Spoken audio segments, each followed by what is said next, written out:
बाहुबली शब्द देखिए, बाहुबली में क्या कहा कि बाहुबली किसी अपराधी को थोड़ी ना बोलते हैं।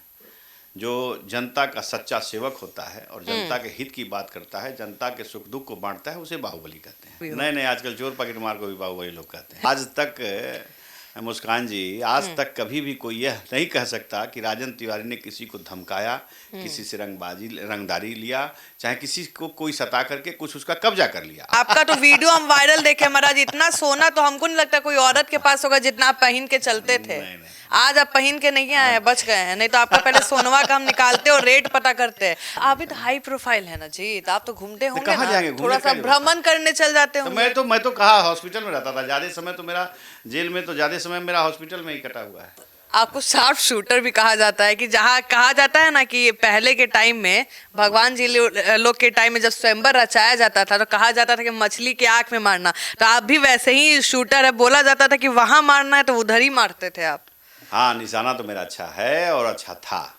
अभी भी निशाना ठीक है? बहुत बढ़िया है, बहुत बढ़िया। आँख सही है तो निशाना सही है। हम लोग भी हथियार रखना कोई गुनाह नहीं है। अपने रक्षा के लिए, अपनी जनता की रक्षा के लिए अगर कभी हथियार उठाना भी पड़ जाए, उससे भी गुरेज नहीं करूँगा। अभी भी रखे हैं हथियार? हाँ, बिल्कुल हथियार रखते हैं। लाए हैं? नहीं नहीं, लाए कहाँ से, बाहर सिक्योरिटी दी है ना सरकार। और मुझे मारने कौन आएगा? किसकी माँ इतना दूध पिलाई है कि मेरी तरफ देख ले उल्टे आंख से? देखिए, हमारे जैसा लड़ाकू अगर सब लोग हो जाएं तो टिकट क्या, अपनी हैसियत के अनुसार हमको हर चीज मिलेगा। लेकिन कोई बोलता नहीं है। यह मुंहदुबर जात हो गया है, चमचाई पसंद जात हो गया। ये चमचाई करने वाला इन लोगों की आदत हो गई है। हमारे समाज में जो नेता है वो पैर छूने वाला, चमचाई करने वाला, खैनी बनाकर खिलाने वाला, दलाली किस्म का लोग हो गया, तो इसको सम्मान कहाँ मिलेगा? मेरी बात सुनिए, उत्तर प्रदेश 50 विधायकों ने मीटिंग कर ली। 50 विधायक मीटिंग करे तो हायतोबा मच गया पूरे देश में भाई। लेकिन वहीं पे क्षत्रिय समाज की मीटिंग हुई, किसी की हिम्मत नहीं थी कि उस पर कोई बोल दे। सुनिएगा, ब्राह्मण एक ऐसा जाति है जो सब जातियों को लेकर चलना जानता है, सर्व समाज का हितैषी है। ब्राह्मण किसी का विरोधी नहीं है। यह कहने में लोगों को गुरेज लग रहा है, इसलिए ब्राह्मणों का अपमान हो रहा है कि मैं मर सकता हूं लेकिन झुक नहीं सकता। पनोरमा ग्रुप, जो सोचता है वो करता है, आपके अपने सपनों का आशियाना।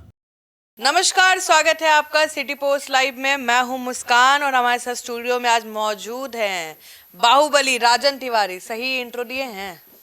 नहीं, बाहुबली किस टाइप का बाहुबली? बाहुबली एक ही टाइप का होता है राजन। बाहुबली शब्द होता है कि दानवीर जो हो बाहुबली होता है। हम तो सुने हैं बाहुबली वो होता है जो थोड़ा सा बल से बहुत स्ट्रांग हो और राजनेता भी हो। नहीं, आजकल चोर पॉकेटमार को भी बाहुबली लोग कहते हैं। हाँ, एकदम बाहुबली का अर्थ होता है कि जो अपने जनता के लिए, अपने क्षेत्र के लिए, अपने लोगों के लिए सर्वस्व न्यौछावर कर दे, सर्वस्व दान कर दे, उसे बाहुबली कहते हैं।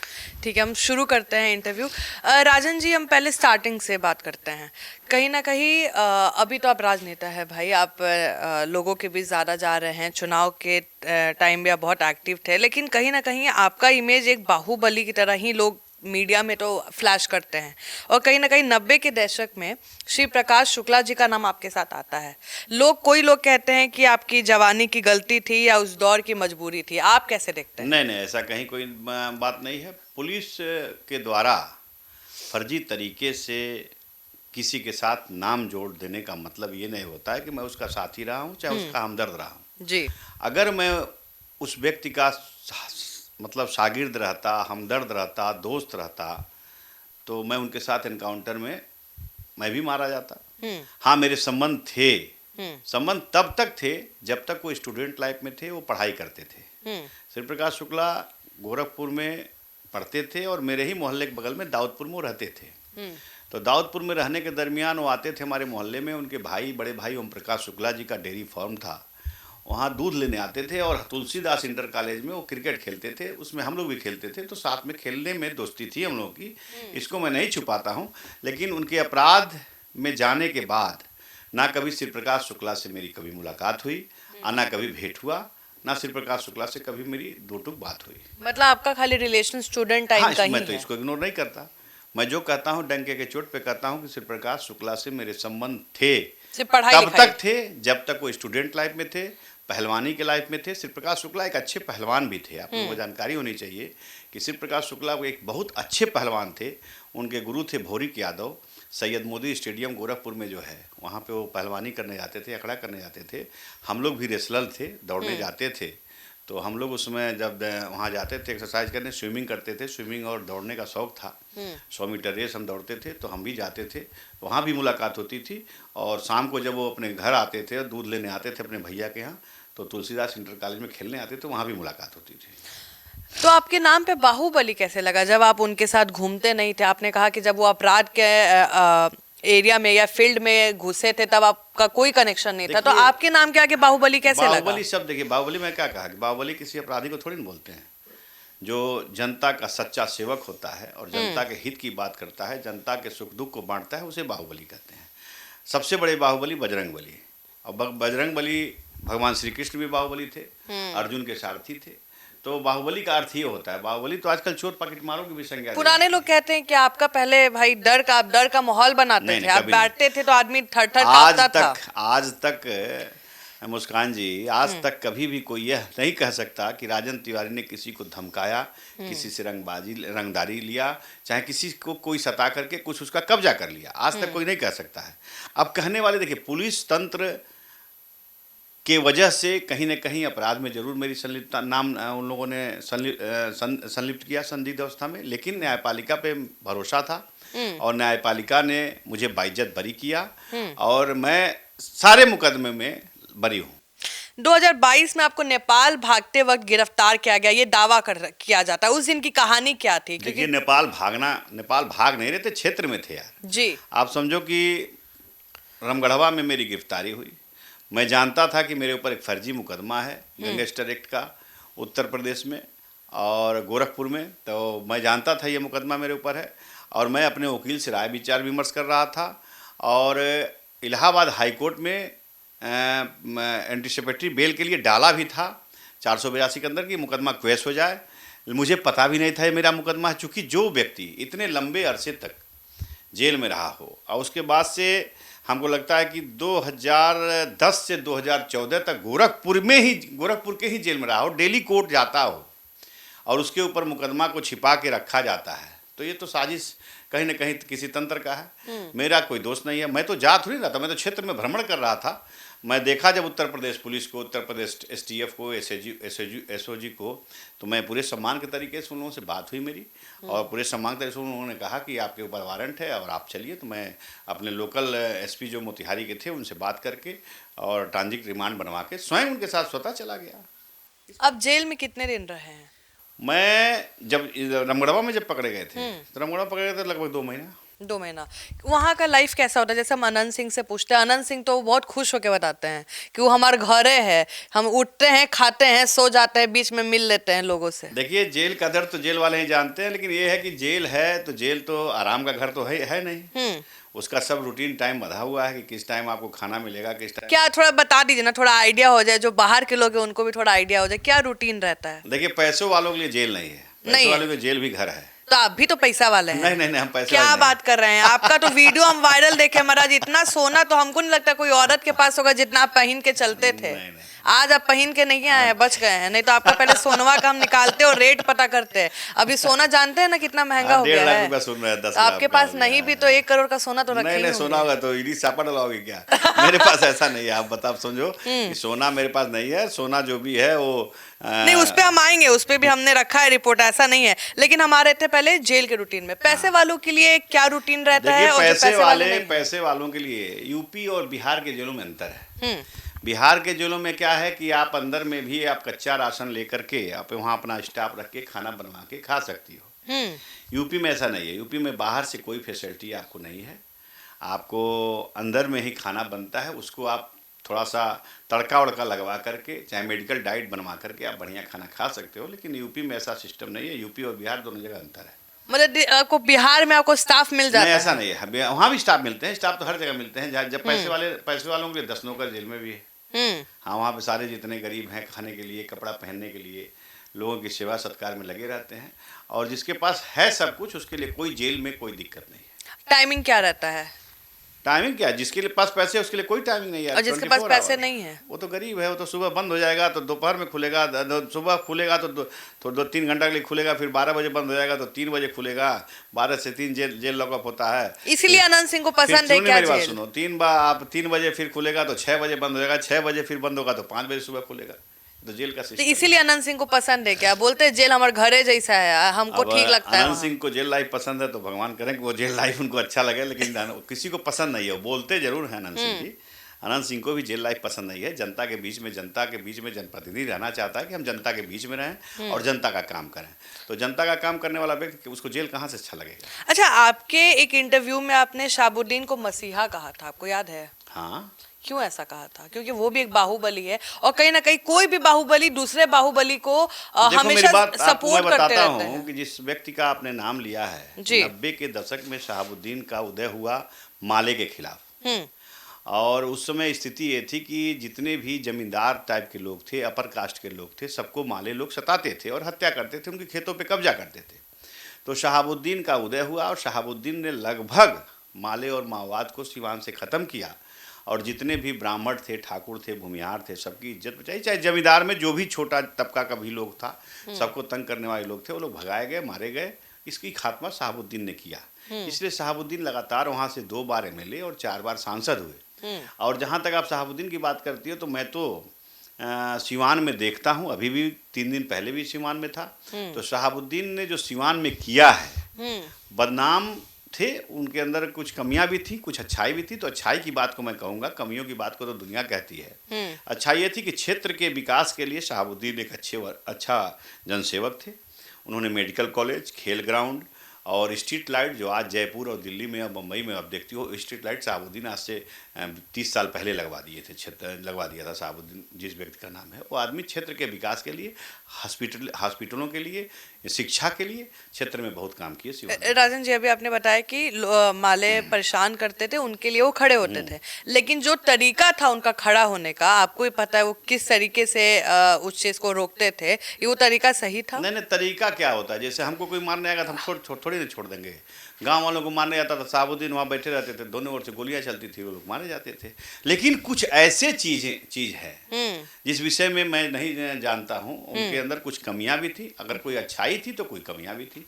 कमी बहुत था, चूंकि वो एक अच्छा नेता नहीं बन पाए। उनके अंदर जो छवि थी, उनके साथ के कुछ गुर्गे जो उनके छवि को धूमिल किए, शहाबुद्दीन को बदनाम किए, वो छाप उनका आज भी जीवित है। अच्छा, हम सुने हैं कि जेल से बाहर आप लोग भी घूमते थे, घर का खाना खाते थे और पार्लर भी जाते थे। नहीं, ऐसा नहीं, ग्रूमिंग के लिए। ऐसा नहीं है। देखो मेरी बात बता, घर का खाना अलाउ है। जेल में घर का खाना अलाउ है कि जेल में लिख कर दे दिया जाता है सुपरिटेंडेंट को कि मैं सरकार का जो खाना मिलता है उसे नहीं खाऊंगा, वो सरकार के कोटा में वो पैसा चला जाए, मैं अपने घर से मंगाकर खाने में सक्षम हूँ। इसलिए खाना मेडिकल डाइट पे खाना आता है घर से। और घूमने वाला बतवा? नहीं, कहीं नहीं, कोई कहीं घूमते हो दिखाओ। तो आप भी तो हाई प्रोफाइल है ना जी, तो आप तो घूमते होंगे कहाँ ना? जाएंगे घूमने, थोड़ा सा कहीं भ्रमण करने चल जाते तो होंगे। मैं तो कहा हॉस्पिटल में रहता था ज़्यादा समय, तो मेरा जेल में तो ज़्यादा समय मेरा हॉस्पिटल में ही कटा हुआ है। हेल्थ को लेकर? हेल्थ के लेकर हॉस्पिटल में कटा। अब पार्लर वाला बात सुना है क्या? आप अपने टाइम में पूरा साउथ इंडियन विलन टाइप का पूरा लुक रखते थे,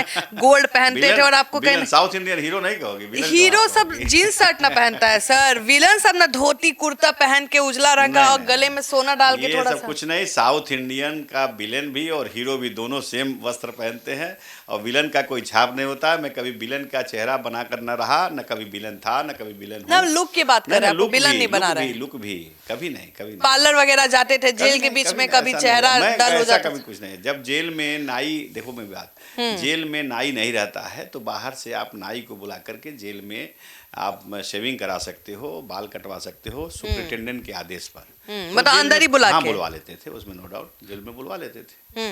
अच्छा, आप अनंत सिंह को भी जानते हैं, आप सुरजभान सिंह को भी जानते हैं, दोनों बाहुबली के बीच टक्कर है ये भी जानते हैं, और दोनों एक दूसरे को पसंद नहीं करते ये भी जानते हैं, लेकिन आप अनंत सिंह के खिलाफ बोलते हैं, सुरजभान सिंह के खिलाफ नहीं बोलते, जबकि बाहुबली दोनों हैं। अनंत सिंह के खिलाफ कहाँ बोले, कभी बताओ?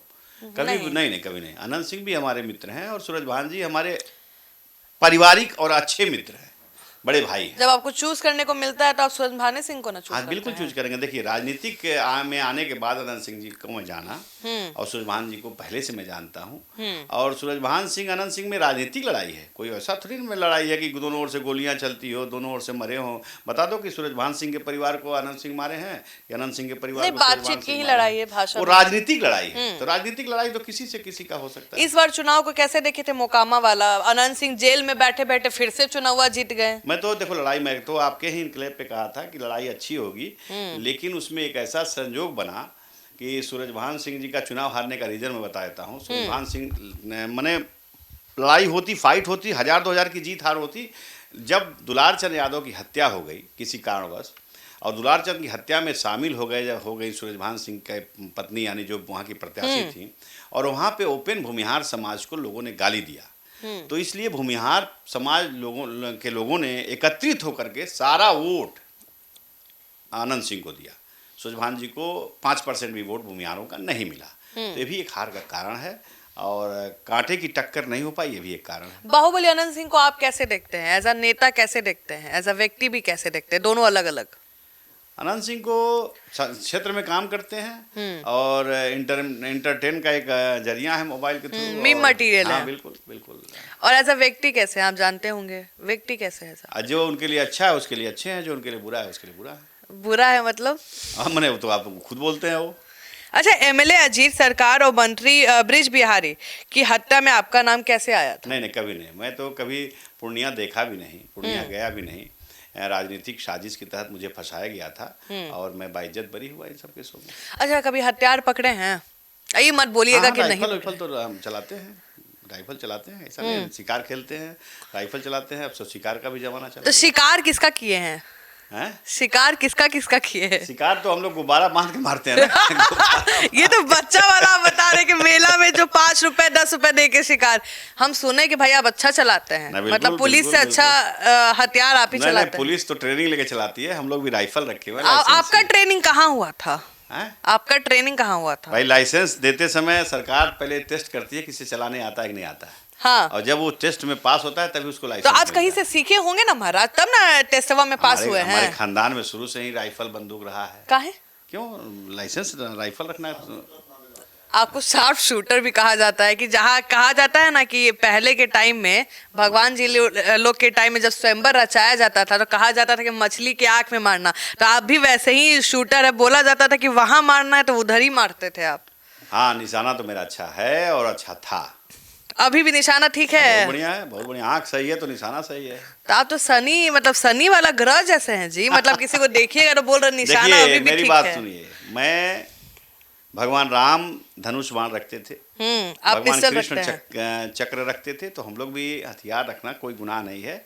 अपने रक्षा के लिए, अपनी जनता की रक्षा के लिए अगर कभी हथियार उठाना भी पड़ जाए, उससे भी गुरेज नहीं करूंगा। आप कैमरे पे बोल रहे हैं हथियार उठाना भी पड़ जाए। अगर ऐसा नौबत आ जाए कि अपने क्षेत्र की जनता की रक्षा करनी है, चारों तरफ से माओवादी, डाकू, इस टाइप के लोग, देशद्रोही लोग अगर घुस जाएं हमारे घर में, हमारे लोगों को मारने के लिए, हमारे क्षेत्र की जनता को सताने के लिए, तो हथियार उठाना ऐसी गुनाह रक्षा थोड़ी ना है। पहले किए हैं कभी? ऐसा नौबत नहीं जनता आया को है। बचाने के लिए उठाए ऐसा हैं बंदूक? नौबत कभी आया नहीं है। नौबत आएगा तो उठाने में जन बुरे सेवा नहीं। कैसे हैं जी? मैं आप क्या समझ नहीं पा रहे हैं। मैं तो जन सेवक कहता हूँ ना, दिन भर क्षेत्र में घूमता हूँ। आप शाहबुद्दीन को मसीहा कह रहे हैं, तो आप भी। मसीहा मैं नहीं कहा, देखो मेरी बात, मसीहा मैं नहीं कहा। मैं कहा कि 2 मायने थे उनके अंदर, एक उनका अच्छाई था, एक बुराई था। तो जो अच्छाई था मैं बता दिया, बुराई था वो दुनिया जानती है।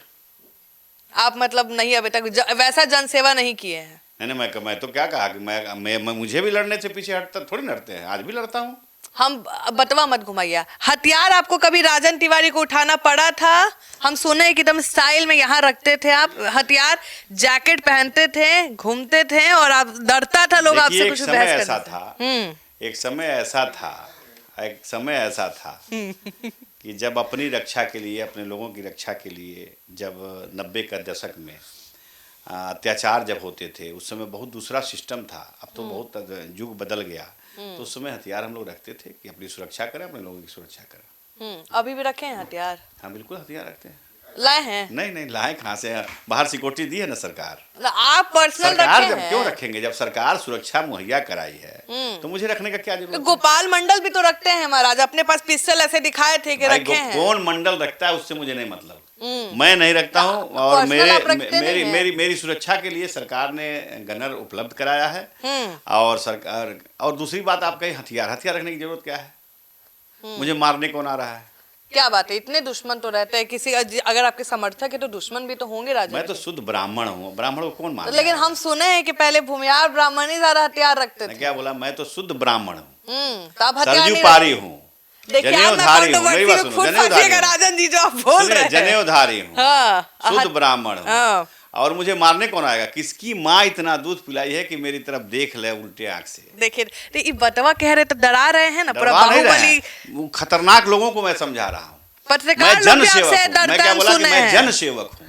जनसेवक, मैं जनसेवक ऐसा हूँ। जनसेवक हो तो आदमी कांप जाएगा। नहीं, जन सेवक हूँ, और जन सेवक ऐसा जन सेवक हूँ कि हमेशा राक्षस प्रवृत्ति के लोग हमको देख कर डर जाते हैं। कोई शरीफ आदमी हमको देख के नहीं डरता। शरीफ तो मुझसे लड़ता है, आप कभी मेरे क्षेत्र में जाओ, शरीफ मुझसे लड़ता है, झगड़ता है, काम कराता है और पूरा उल्टा बोलता है, मैं सुनता हूँ। लेकिन कोई राक्षसी प्रवृत्ति का लोग जो जनता को सताता हो, जिसे जो औरतों को सताता हो, जो दूसरे का धन लूटता हो, वैसे लोग मुझसे डरते हैं। वैसे लोगों की औकात नहीं है जो मुझसे आंख मिला। तो ब्राह्मण लोग शांत रहता है ना जी, हम सुने कि शांत रहता है। राजपूत लोग थोड़ा गरमाता है भगवान थोड़ा। परशुराम का नाम सुनिए ना। जी हाँ, ब्राह्मण सुने हैं। शांत रहता है। चाणक्य का नाम सुनिए ना। बेइज्जत, बाहर जब उनको बेइज्जत करके निकाला तो उनके वंश का नाश कर दिए। सिंह, हाँ बिल्कुल। ब्राह्मण सहनशीलता को अपनाकर ब्राह्मण कभी न जीता है। अब चलिए हम आते हैं बिहार के राजनीति पे आते हैं सीधे। अब ये बताइए, इस बार आप पहले बीजेपी में गए, हैं ठीक है? बीजेपी में है। हमारे आपके कंक्लेव चैनल में के आप माध्यम बोले से थे। छोड़ा, बीजेपी ने एक्सेप्ट नहीं किया। अभी बीजेपी का कोई बयान नेता का नहीं ना है कि इनको निकाल दिया गया पार्टी से या इनको त्याग पत्र दे दिए, इनको मंजूरी हो गई, ऐसा तो नहीं क्या है। लेकिन आपने ये भी तो कहा है कि अब बीजेपी का नेता कहलाना गाली की तरह लगता है। तो हम जिसके नाम लिए थे उसको टिकट तो मिल गया, संजय पांडे। आपके इनक्लेव में वो भी आए थे मेरे साथ, और संजय पांडे जी बैठे थे सामने। मैंने कहा कि 35 वर्षों से लगातार सेवा कर रहे हैं ये पार्टी का, और पश्चिमी चंपारण में भी ब्राह्मणों को टिकट नहीं दिया जा रहा है। तो भगवान की आवाज़ आपके चैनल के माध्यम से बड़े नेताओं के कान में गई। ये आनंद फानन में बैठक बुलाया गया और संजय पांडे जी नरकटियागंज से उम्मीदवार बनाए गए, और उम्मीदवार भी बने और जीत भी गए, विधायक भी बन गए। तो महाराज दूसरे को उम्मीदवार बनवा रहे हैं, अपना कहीं नहीं कम बात से कम करते मेरी हैं। आवाज़ गई उन लोग। अच्छा कोई बात नहीं, हम नहीं बने तो नहीं बने, लेकिन वो बेचारा 35 साल का जो सेवा, हम तो अभी मात्र 19 में पार्टी ज्वाइन किए, हम तो 19 से सेवा कर रहे हैं, वो तो 35 साल से सेवा कर तो रहे हैं। आप अकेले कहीं नहीं चुनाव लड़े, आप अपना भी शक्ति दिखा ही देते नहीं, हैं। मेरे भाई बड़े कि भाई चुनाव लड़ रहे थे, और मेरे बड़े भाई चुनाव लड़ रहे थे, तो उनके चुनाव में मुझे रहना था। क्योंकि वहाँ पे जब गठबंधन में वो सीट आ गई, पहले वो बीजेपी की सीट थी, बीजेपी से सिटिंग विधायक थे, और टिकट कटने के बाद देखा मैं भाजपा के बड़े बड़े नेता वहाँ नाराज हो गए हैं और वहाँ पे हमारे भाई को घेरना चाहते हैं। तो मैं अपने भाई के प्रचार में लगा, और मैं 4 विधानसभा पूर्वी चंपारण में, हरसिद्धि, गोविंदगंज, केसरिया और कल्याणपुर, और एक पश्चिमी चंपारण में नरकटियागंज, मैं 5 विधानसभा मात्र अपना समय दिया और घूमा, और 5 विधानसभा हम जीते। चूँकि गोविंदगंज में स्थिति ऐसी थी कि वहाँ के जो निवर्तमान उस समय के विधायक थे चुनाव के दरमियान, जिनका टिकट कटा था, वो भी खुलेआम कांग्रेस का प्रचार कर रहे थे। और अभी तक पार्टी, भारतीय जनता पार्टी जो हमारी पार्टी है, अनुशासन की पार्टी है, अभी तक कोई कार्रवाई नहीं की। 3 मंडल अध्यक्ष हमारे खिलाफ कर रहे थे, सेक्टर अध्यक्ष हमारा खिलाफ कर रहा था। हमारा 20,000 वोट लगभग भाजपा का जो हमारा कटा, और वहाँ के एक स्थानीय बड़े नेता जो भीष्म पितामह के नाम से प्रसिद्ध हैं, नाम लीजिए। नाम नहीं लेने की जरूरत है, नाम लेने की क्या आप जरूरत है? नाम क्यों नहीं लेंगे, लेते? हम देखिए, नाम लेंगे, नेता लोग अब नाम नहीं लेते हम नाम हैं। लेंगे तो बड़े हो जाएंगे। राधा मोहन, मैं अपने सामने किसी को बड़ा नहीं समझता ना नहीं समझता, तब इतना क्योंकि जब अभी चुनाव आता है तो हमारे पैर पकड़ने से पीछे नहीं हटते, लेकिन जब समय निकल जाता है तो हमारा पैर काटने से भी पीछे नहीं हटते। तो मैं उनका नाम नहीं लेता। हमारे यहाँ के बड़े नेता लोग भी लगे थे, पश्चिमी चंपारण, पूर्वी चंपारण तक के नेता हमारे क्षेत्र में आए थे प्रचार करने। पश्चिमी चंपारण के एक सांसद, राज्यसभा के सांसद जो अभिमंत्री, वो भी आए थे मेरे क्षेत्र में हमारे खिलाफ प्रचार करने। नहीं, वो तो हमने देखा था क्या। लेकिन आपको नहीं लगता है अगर लेकिन जनता का भरोसा और कार्यकर्ताओं के ऊपर हमने चुनाव लड़ा था। भारतीय जनता पार्टी का कार्यकर्ता पूरी निष्ठा ईमानदारी के साथ, जनता दल यू का कार्यकर्ता पूरे निष्ठा ईमानदारी के साथ, और जितने हमारे लोग थे और पांचों एनडीए घटक दल के पांचों कार्यकर्ता पूरी ईमानदारी के साथ लगे और लगभग 97,000 वोट हमको आया, 34,000 से हमारा चुनाव में हमारा विजय हुआ। अब एज अ इंडिविजुअल बात करें, राजन जी, कभी तो फील होता होगा कि कहीं ना कहीं कहा जाता है कि राजू तिवारी बड़े भाई की वजह से कहीं ना कहीं आपका खुद का राजनीतिक करियर बहुत पीछे आ गया है? कोई बात नहीं, हम अपने भाई, हमारे माँ के कोख से पैदा लिए, वो भी मेरे भाई हैं, तो अगर वो बनते हैं तो हमको कोई गुरेज नहीं है। तो आपको खुद का नहीं है कि भाई हमको भी तो बनना है? आप भी कोई सेवा, दोनों भाई सेवा कर सकते हैं। नहीं है, मैं कोई दुर्योधन हूँ क्या कि हस्तिनापुर के लिए पूरे घर को बर्बाद कर नहीं नहीं नहीं नहीं, जैसे राजू तिवारी जी एलजेपी के तरफ से हुए, तो आपको नहीं लगता है कि बीजेपी को भी आपको एक ऑप्शन देना चाहिए? दोनों भाई लड़ते, भाई दोनों भाई विधायक बन सकते थे। मैं क्या कहा आपसे कि बड़े हमारे चंपारण के जितने नेता हैं, चाहे वो पश्चिमी चंपारण के सांसद हो, चाहे पूर्वी चंपारण के सांसद हो, चाहे वहाँ के इसमें के राज्यसभा सदस्य जो भारत सरकार में मंत्री हो, तीनों लोग नहीं चाहते कि हम चंपारण से राजनीति। अच्छा, हम सुने थे कि राजू तिवारी मंत्री बनने वाले थे, बात हो गई थी, कॉल घर पे जा चुका था कि मंत्री बनने वाले हैं, लेकिन किसके अड़चन के वजह से वो रुक गया? और कहीं ना कहीं कहा जा रहा है कि आपका नाम भी था कि राजन तिवारी बाहुबली हैं, बाहुबली के भाई हैं, ये कारण भी था, या कोई वरिष्ठ नेता बीच में आके दखलंदाजी की? मेरी बात सुनिएगा, राजन तिवारी का काम था कार्यकर्ता बन करके प्रचार करना और अपने भारतीय जनता पार्टी और एनडीए घटक दल को चुनाव जितवाना। मंत्री बनाना नहीं बनाना ये नीतीश कुमार जी का ऐच्छिक चीज है, और चिराग पासवान जी की पार्टी, जो राष्ट्रीय अध्यक्ष चिराग पासवान जी हैं, उनका निर्णय है। उनका जो निर्णय होगा वो स्वीकार है। राजू तिवारी को चिराग पासवान जी ने बहुत कुछ दिया, उनको चुनाव, देखिए राजू तिवारी, मैं कई बार कह चुका हूँ कि चिराग 2020 के चुनाव में जब गठबंधन टूटा था तो राजू तिवारी को जेडीयू से ऑफर था चुनाव लड़ने का, लेकिन ये ईमानदारी के साथ चिराग पासवान जी को नहीं छोड़े। चिराग पासवान जी को नहीं छोड़े, उसके बाद से फिर चुनाव आया, 25 में चिराग पासवान ने लड़कर उनको टिकट भी दिलवाया, चुनाव भी जीते, और चुनाव प्रदेश अध्यक्ष भी बनाया, विधायक दल का नेता भी बनाया। अभी प्रेजेंट टाइम में सचेतक बन करके राजमंत्री का दर्जा भी उनको प्राप्त हुआ है। और मंत्री नहीं बनाना ये तो उनका पर्सनल चीज है, ये तो लेकिन हम तो सुने कि अभी जो होने वाला है भाई, अभी फिर से कैबिनेट का जो होने वाला है, हम तो सुने कि राजू तिवारी को मंत्री नहीं बनाएंगे तो ब्राह्मण भूमियार इस बार एनडीए से गुस्सा जाएंगे महाराज। कहा कि राजपूत को भी मिला है, भूमियार को भी मिला है, ब्राह्मण को उतना नहीं मिला है। मैं एक चीज बता दूं कि चिराग पासवान जी की पार्टी में 19 विधायक हैं, 19 में एक ब्राह्मण जीता है, और उस ब्राह्मण को चिराग पासवान ने बहुत सम्मान दिया है और आगे भविष्य में भी देंगे। अब मंत्री बनना नहीं बनना किस्मत का खेल है और राष्ट्रीय अध्यक्ष के स्वविवेक का चीज है। एक बात बिल्कुल ईमानदारी से बताइएगा राजन जी, आपको भी लगता है क्या कि बीजेपी कहीं ना कहीं जो स्वर्ण जाति है उसको लेकर बहुत ओवर कॉन्फिडेंस हो गई है, क्योंकि उसको उतना नहीं महत्व दिया जा रहा है, ब्राह्मण को, स्पेशली ब्राह्मणों को उतना इंपॉर्टेंस नहीं दिया जा रहा है जितना भूमियार, राजपूत। मैं एक चीज आपके चैनल के माध्यम से कहना चाहता हूं कि बिहार में सबसे ज्यादा आबादी अपर कास्ट में ब्राह्मणों की है, लेकिन ब्राह्मण टिकट से वंचित हुआ, सबसे कम मिला। इसका कारण ब्राह्मण ही है। ब्राह्मण खुद कुलघातिक है अपने समाज का। जो ब्राह्मण के बड़े नेता एनडीए में बन के बैठे हैं, भारतीय जनता पार्टी में बन के बैठे हैं, खुद नहीं चाहते कि हमारे यहाँ से ब्राह्मण। देखिए मेरे यहाँ पश्चिमी चंपारण में बात करता हूँ, पश्चिमी पूर्वी मिला करके एक ही भारतीय जनता पार्टी से एक ही प्रत्याशी चुनाव लड़ा। मैं आपको खुले चैलेंज करता हूं, आपके ही चैनल पे इनक्लेव में मैंने कहा था, तो पश्चिमी चंपारण में एक भी टिकट नहीं मिला था, तो एक संजय पांडे को कम से कम मिला। उसमें भी वहाँ के स्थानीय एक बड़े नेता वहाँ विरोध कर रहे थे कि संजय पांडे को ना मिले, लेकिन मिला। तो हमारे जैसा लड़ाकू अगर सब लोग हो जाएं तो टिकट क्या, अपनी हैसियत के अनुसार हमको हर चीज़ मिलेगा, लेकिन कोई बोलता नहीं है। यह मुँहदुबर जात हो गया है, चमचाई पसंद जात हो गया, ये चमचाई करने वाला इन लोगों की आदत हो गई है। हमारे समाज में जो नेता है वो पैर छूने वाला, चमचाई करने वाला, खैनी बनाकर खिलाने वाला, दलाली किस्म का लोग हो गया, तो इसको सम्मान कहाँ मिलेगा? उत्तर प्रदेश में देख लीजिए, अभी उत्तर प्रदेश 50 विधायकों ने मीटिंग कर ली, 50 विधायक मीटिंग कर, तो हायतोबा मच गया पूरे देश में भाई। अरे भाई कोई जरूरी है मीटिंग, कोई खिलाफ में कोई किया है? मीटिंग किया है कि क्या चल रहा है, सरकार की स्थिति क्या है, सरकार के विकास का क्या है, आपस में चाय पीना, कोई बात ही हो गया तो विधायक लोग करता है। लेकिन वहीं पे क्षत्रिय समाज की मीटिंग हुई, किसी की हिम्मत नहीं थी कि उस पर कोई बोल दे।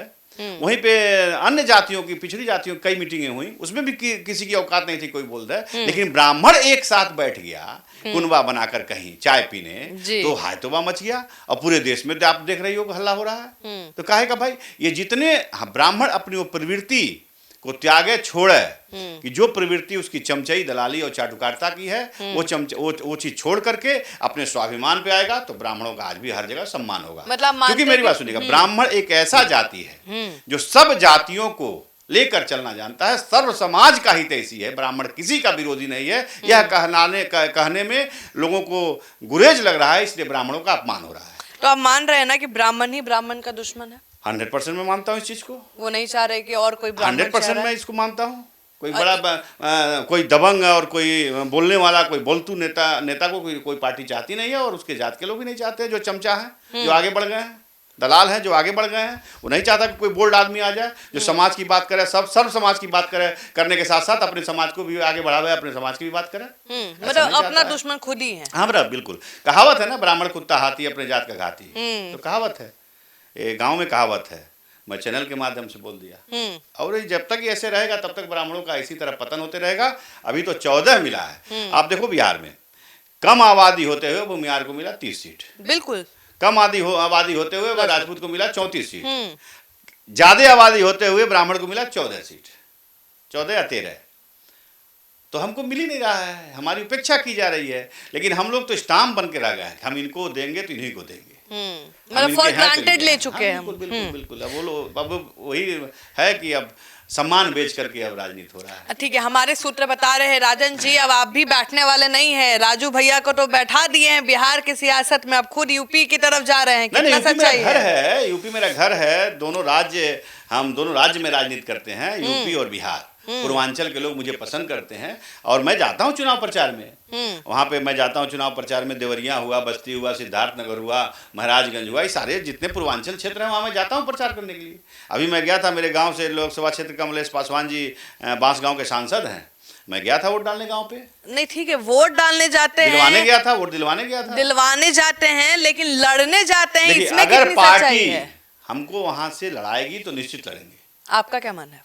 लड़ने का तो मन है, क्यों नहीं, लड़ने का मन है, लेकिन अब पार्टी के से बंधे हुए हैं ना, पार्टी से बंधे हुए। लेकिन हम एक खबर पढ़ रहे थे राजन जी कि यूपी में 60 माफियाओं का लिस्ट है, उसमें आपका नाम भी है महाराज। तो योगी जी कैसे करेंगे कि भाई टिकटवा देंगे? लिस्ट में नाम कट गया, लिस्ट में नाम है नहीं, लास्ट कोई नाम डाल दिया तो डाल दिया। अगर है तो मान लीजिए कि तमाम, अब क्या बताएं उस पे, छोड़िए वो सब बात। माफिया मैं हूं नहीं, अपराध से कोई मेरी संबंध नहीं, अपराध से कोई मेरा दोस्ताना नहीं, कभी मैं इसमें संलिप्त रहा नहीं। अगर कोई द्वेष की भावना से, यही आवाज जो आपके चैनल के माध्यम से मैं बोल रहा हूँ, यही आवाज सुन करके कई नेताओं को जलन हो जाएगा अपने समाज के, जो उसमें जुड़वा देंगे।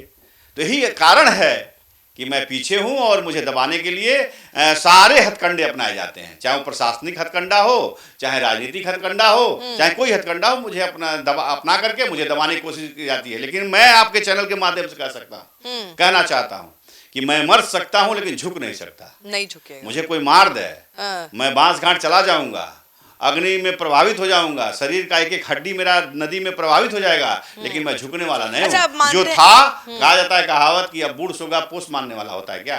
अब किसी के बात थोड़ी ना मैं सुनने वाला हूं। आना, मैं अपने समाज के लिए, सर्व समाज के हित के लिए लड़ाई लड़ता रहा हूं, चाहे वो दलित हो, महादलित हो, पिछड़ी हो, अति पिछड़ी हो, सबके लिए लड़ाई लड़ा हूं। जहां अत्याचार होता है उसके खिलाफ मैं आवाज उठाता हूं, और अत्याचारियों से लड़ने का मेरा शौक है, मेरी हॉबी है, और जब तक जिंदा रहूंगा तब तक लड़ता रहूंगा। अच्छा, एक सवाल मेरे मन में है, क्योंकि हम जब से अभी चुनाव को कवर कर रहे हैं, हम देखें जो भी ब्राह्मण नेता है वो मतलब एक्सेप्ट नहीं करना चाहते कि हम ब्राह्मण के लिए काम करना चाहते हैं। फॉर एग्जाम्पल हम प्रशांत किशोर की बात करें तो वो कहीं ना कहीं कभी भी ब्राह्मण वाला चीज लाने नहीं दिए, प्रशांत पांडे, लेकिन किशोर कहते हैं, राजन वाले इसको पूरा हाईलाइट किए। और अगर हम बात करें आप खुलेआम बोल रहे हैं, तो इसी की वजह से कहीं ना कहीं आप अभी पीछे हैं। आप मानते हैं कि आप ब्राह्मणों को, मेरी बात समझो, मैं क्या कहा आपसे, मैं कहा कि ब्राह्मण को यह बात आ करके सामने फ्रंट पर बताना चाहिए कि ब्राह्मण सर्व समाज का हित ऐसी है, ब्राह्मण में कोई छुआछूत की भेदभावना नहीं है, सर्व जात को गले लगाकर चलता है।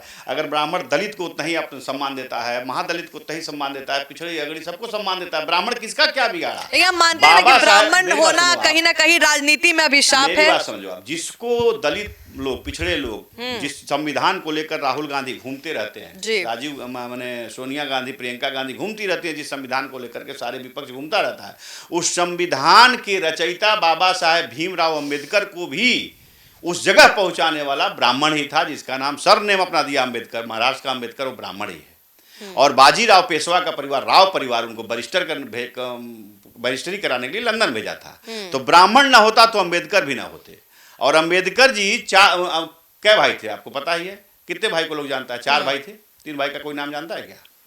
और अम्बेडकर जी अगर इतना ही उनको लोगों में अगर लोग विश्वास था, तो जो सनातन धर्म से निकला हुआ एक धर्म है बौद्धिज्म, और बौद्धिज्म को स्वीकार किया, सनातन थोड़ी ना छोड़े वो ब्राह्मण के हितैषी थे और ब्राह्मण के वजूद से वो आगे बढ़े थे।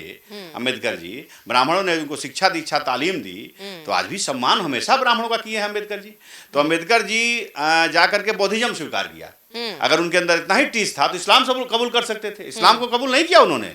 वो जो हमारे सनातन से निकले हुए कुछ साधु संत थे, बौद्धिज्म बनाए, उस बौद्धिज्म को स्वीकार किया, वो भी सनातन का एक पार्ट है। इसलिए लोग अपनी बात नहीं बता पाते हैं, अपनी बात नहीं बताएंगे तो तिरस्कार करेंगे, अरे भाई ब्राह्मण किसका क्या बिगाड़ा, डिबेट कर लो ना। ब्राह्मण तो देश के मान सम्मान स्वाभिमान की रक्षा के लिए खुद को आहुति दिया, अपना देवताओं को अपना अस्त्र शस्त्र बनाने के लिए अपनी हड्डी का तिलांजलि दिया है। दधीची को देख लीजिए, अपने पूरे मतलब अग्नि में समाहित करके और पूरे शरीर के अग्नि में समाहित कर दिया, और जिससे हड्डी जो बची उस हड्डी से भगवान को अस्त्र शस्त्र प्रदान किया। तो ब्राह्मण तो हमेशा दिया है, ब्राह्मण लिया क्या है? सिर्फ आप ही इतना ओपनली बात कर रहे हैं कैमरा पे। नहीं, मैं तो सब जात के सम्मान के साथ मैं बोल रहा हूँ ना। नहीं, बिल्कुल सब जात को सम्मान दे करके ब्राह्मण कभी राजा बनने का शौक नहीं रखा है, ब्राह्मण राजा बनाता है। अगर शौक रहता ब्राह्मण को राजा बनने का, तो हमारे क्या कहते हैं चाणक्य चाहते तो किसी ब्राह्मण को राजा बना सकते थे, लेकिन क्यों अति पिछड़ी जाति के मौर्य वंश के ले करके चंद्रगुप्त मौर्य को राजा बनाया। इससे ब्राह्मण कभी बनना नहीं चाहता, बनाना चाहता है, और उनके पीछे रह करके अपने मार्गदर्शन में पूरे देश की रक्षा और सुरक्षा दे करके आगे बढ़ाना चाहता है। ठीक है, अब हम आपके साथ गेम एक लास्ट राउंड कर लेते हैं। आपको एक चूज करना है, ठीक है? लाठी की बंदूक। मतलब किस मामले में? ऐसे ही रैंडम, आपको जो पसंद हो। ना लाठी ना बंदूक, नहीं, ये ऑप्शन है नहीं है सर। लाठी ना बंदूक, लाठी या बंदूक, कोई एक को चुनना है। तो अत्याचारियों से लड़ने के लिए बंदूक। इतना एक्स्ट्रा हम काट देंगे, आप एक्स्ट्रा बोलिए, हम काट देंगे। अत्याचारियों से लड़ने के लिए लाठी और बंदूक दोनों जरूरी है। हाँ, मतलब बंदूक, अत्याचारियों से लड़ने के दोनों जरूरी है, लाठी और बंदूक। धोती कुर्ता की शर्ट पैंट? समय समय अनुसार सब चीज। आपको क्या ज्यादा पसंद है? धोती कुर्ता। धोती कुर्ता। बिहार की यूपी? फंस गए। यूपी बिहार दोनों? एक पिता के घर, एक माता का घर। जवाब ही नहीं दे रहा, दोनों नहीं, यूपी की बिहार। कैसे छोड़ दें? एक माता का घर, एक पिता का घर है, कैसे छोड़ दें? अभी चुनाव आ रहा है तो उसका नाम लीजिए। यूपी तो मैं कह रहे ना, बिहार में तो भैया हो गए ना। यूपी में, बिहार में मैं भी तो रह चुका हूँ। यूपी और बिहार, एक मेरा पिता का घर, एक ही चुने के बाद राजन जी, एक मेरा पिता घर, एक माता घर, कैसे छोड़ दें? माता को छोड़ नहीं सकते। होता है ना, नानी घर माता को नहीं, बहुत बच्चों का दादी, ऐसे मत बोलिए। आपका दादी घर आपका फेवरेट होगा, कोई नानी घर फेवरेट होगा। माता का घर छोड़ नहीं सकता और पिता का घर त्याग नहीं सकता। की दादी घर एक, मैं क्या बोला कि ना माता का घर छोड़ सकता और पिता का, माता का घर छोड़ नहीं सकता और पिता का घर त्याग नहीं सकता, दोनों अपने लिए बराबर। अच्छा ठीक है, अगर आपको आगे कभी मौका मिले राजन जी कि आपको राजद से चुनाव लड़ने का मौका मिले और आपको टिकट विकेट सब मिले। हाँ, राजद। हाँ, हम तो सुने कि आपको ऑफर मिलते रहता है। राजद में अब क्या कुछ है, राजद को बिहार की, अरे अगले चुनाव में ऐसा थोड़े होना चाहिए, यही कंडीशन रहेगा। अगला चुनाव में अगर मुझे लड़ने का मौका मिलेगा, लोकसभा चुनाव लड़ने का, तो 2029 के लोकसभा चुनाव को मैं कांग्रेस के टिकट पे लड़ना चाहूंगा। तो आप हर पटिया में जा रहे हैं, नहीं? आप बीजेपी हो गया, बीजेपी में अगर नहीं देगी तो कांग्रेस ने टिकट दिया था, विधानसभा में दिया, मैंने छोड़ दिया था नरकटियागंज से। चूंकि वहाँ संजय पांडे को मैंने वचन दे दिया था कि आप जब टिकट मिल जाएगा। वचन का जमाना है महाराज, राजनीति में हम सुने दोस्त से कल दुश्मन है। मेरे सिस्टम और संस्कार में आज भी है जिंदा। तो नुकसान आज झेल रहे हैं ना, आज महाराज विधायक होते आपको कोई दिक्कत नहीं। भगवान, नुकसान अगर मेरा हुआ रहता तो भगवान मेरे साथ है ना। अब मान रहे कि वचन अब नहीं देना है, भगवान मेरे साथ है। मेरा बड़ा बेटा यूपीएससी में 2 नंबर से सिपाही छट गया, फिर आ जाएगा। छोटा बेटा मेडिकल कर रहा है, बेटी मेरी पुणे में पढ़ रही है, तो मेरे भगवान मुझे अच्छा खासा परिवार दिया, सब कुछ दिया, तो मुझे राजनीति करके थोड़ी ना कोई जरूर पद मिला तभी सेवा करें। आज भी जनता का सेवा करता हूँ, उतना ही करता हूँ, उससे बढ़ चढ़ के करता हूँ, कल भी करता रहूँगा। अच्छा, एक आखिरी सवाल राजन जी, कहा जाता है ब्राह्मण जो दलित है कहीं ना कहीं ब्राह्मण को उतना पसंद नहीं करते, कहते हैं कि उनकी पढ़ाई जो आज वो अशिक्षित है वो ब्राह्मणों की वजह से है, ब्राह्मणों ने उनको पढ़ने नहीं दिया, उनकी पीढ़ी को शिक्षित नहीं होने दिया। नहीं, ये सब गलत है। देखिए, ब्राह्मणों को बदनाम करने के लिए कुछ ऐसे लोग आए जो उनको कान को भरते रहता है लोग।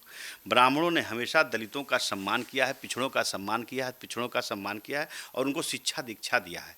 जैसे कि अंग्रेजी काल आई, ब्रिटिश काल आया, अंग्रेज़ों ने मैकाले शिक्षा प्रणाली यहाँ पे लागू की और उसमें 18वीं शताब्दी में लगभग कितने कई 2 लाख से ज़्यादा गुरुकुल थे। 2 लाख से ज़्यादा गुरुकुल थे। उन गुरुकुल संस्थाओं को बंद करने का काम किया गया और उस समय गुरुकुल संस्थाएं जब लगभग हमको 2 लाख से ज़्यादा गुरुकुल संस्थाएं थी, तो उस समय 90% शिक्षित लोग थे और सबसे ज़्यादा शिक्षा दलित में, पिछड़ी में, अति पिछड़ी में यही लोग होते थे। उस समय दलित पूरे देश में 90% शिक्षित लोग थे। तो इसलिए मैं कैसे आप कहोगे, कैसे लोग कह रहा है, इन लोगों को समझाने की ज़रूरत है और हमको आपको यह दायित्व तो हमारा आपका बनता है कि कैसे इन लोगों को समझाएं और कैसे इन लोगों को अपनी तरफ ओबलाइज करें। हम लोगों ने शिक्षा दीक्षा दिया है तो 90% लोग ये लोग शिक्षित थे उस समय। ये तो अंग्रेजों ब्रिटिश काल आया तो गुरुकुल बंद किया। गुरुकुल बंद करने के बाद इन लोगों को अशिक्षित करने का काम अंग्रेजों ने किया, ब्रिटिश काल ने किया। तो ब्रिटिश काल ने किया तो ब्रिटिश के खिलाफ इन लोगों को बोलना चाहिए। चाहे ऐसे लोग ब्रिटिश के जो दलाल थे उन लोगों के खिलाफ बोलना चाहिए, ब्राह्मणों के खिलाफ नहीं बोलना चाहिए। लेकिन ये बात कहने के लिए किसी में हिम्मत होनी चाहिए, समझाने के लिए किसी को बोलने की जरूरत है, हिम्मत की जरूरत है, बोलना चाहिए। तो चलिए, हम बात कर रहे थे राजन तिवारी से और अगर कोई सवाल मेरे अभी भी रह गए हैं तो प्लीज कमेंट सेक्शन में बताइएगा और हम दूसरा एपिसोड भी जरूर करेंगे अगर सवाल आपके पास रहे तो। फिलहाल शुक्रिया, हमारे सारे सवालों के आपने सही जवाब दिए। धन्यवाद मुस्कान जी, आपको और आपके सिटी लाइव पोस्ट को भी, चूंकि सिटी पोस्ट लाइव सॉरी, और आप जिस तरीके से बेबाक होकर के इसी अंदाज में हमेशा पूछती रहना और नेता को ऐसे ही दबाते रहना धन्यवाद। तो चलिए, धन्यवाद।